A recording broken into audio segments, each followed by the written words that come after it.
You're being guided to connect with yourself in new and deeper ways. And I find that some of the deepest ways we can connect with ourselves is through some of like the silliest practices. So I have an exercise for you. If you head into your Astro app and you type in, what is my color based on my birth chart, just see what it gives you. As you can see here, I'm Virgo Cancer. So I was getting a lot of like blue green mixes, like very earthy while also like very watery, specifically like a seafoam color. Which I thought was no coincidence that like teal is my favorite color, the mix of blue and green. This is an exercise. I want you to figure out which one is you, like what you get, if it coincides with like what your favorite color is, but also use this as a tool to connect with yourself. So if you have like an item of clothing that matches that color, wear that for a day. For some of you, I was getting to get like a notebook in that color and use that as like your journal. So you use that as your time of introspection to like understand yourself a little deeper. And also when you see that color like out and about, if you see like a sign on a building, like an advertisement, just go into that establishment and see like what you can learn, like what's going on in there, because it will teach you something about yourself. There's sort of playful ways to connect with who you are, where I have this mystic here. This is like the Queen of Wands, 1, 2, 3 on my timer. So this is like a new way of discovering yourself. This is because a lot of you, especially if you've seen some of my past readings, you're going to experience some kind of like movie moment shift where things are going to go from like a challenge that you've been going through to like a plot twist, to something really cool and interesting and bright and happy. And this is to say that you guys have been like really in the trenches, like doing the shadow work, doing like the alchemy kind of work. And this is your guidance to like start shifting out of that you can explore yourself, but in like really fun ways, that it doesn't have to be like really, really deep work. It can be, and that's an aspect of it.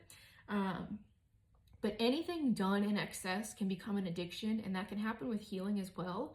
And this is to kind of break you free of that and get you back into this like Queen of Wands, like bright, like passionate, creative energy.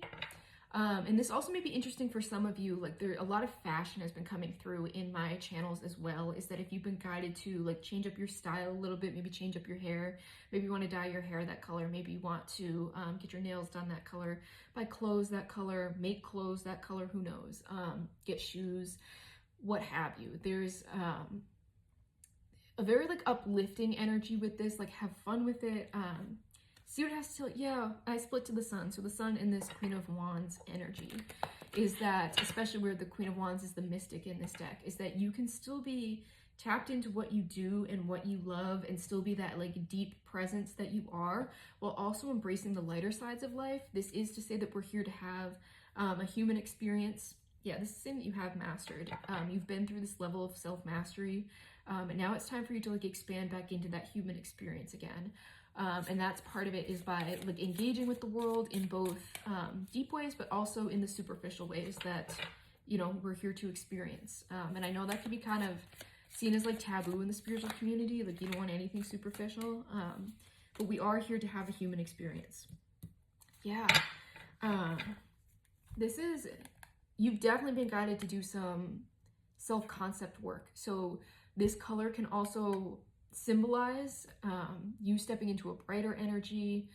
So set the intention for that color so that when you wear it, that's the energy you're going to be wearing when you see it out.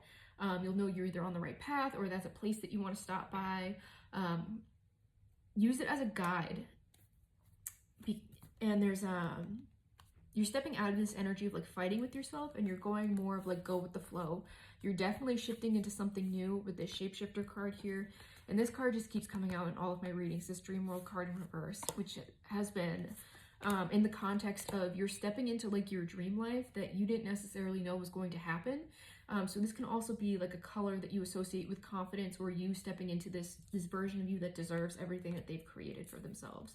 That yeah, it's like stop fighting with yourself in this almost like unworthiness energy and step into the version of you that is confident and knows that they deserve exactly what they've created. Yeah. To end with my 10 of trees at the back of my deck. This is a marrying of spirit and ego, 444 on my timer.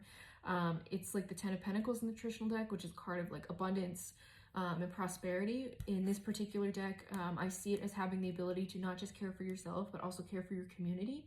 So this is saying you may be like a pillar in your community. You could be stepping out in a brighter way. And this color could be a reminder of that, of who you've become, what you've transformed yourself into. Again, this is a card of alignment where it's a marrying of spirit and ego, and where I said, like, you've done a lot of the spiritual work and now it's time to integrate like back into that earthly life kind of thing. So this is confirmation of that. So if this resonates with you, let me know. All of my services are linked to my bio, so if you want to dig a little more into this energy, you can book with me there. And if you become a paid subscriber to my Substack, you get 20% off all of my Etsy services in perpetuity. Thank you.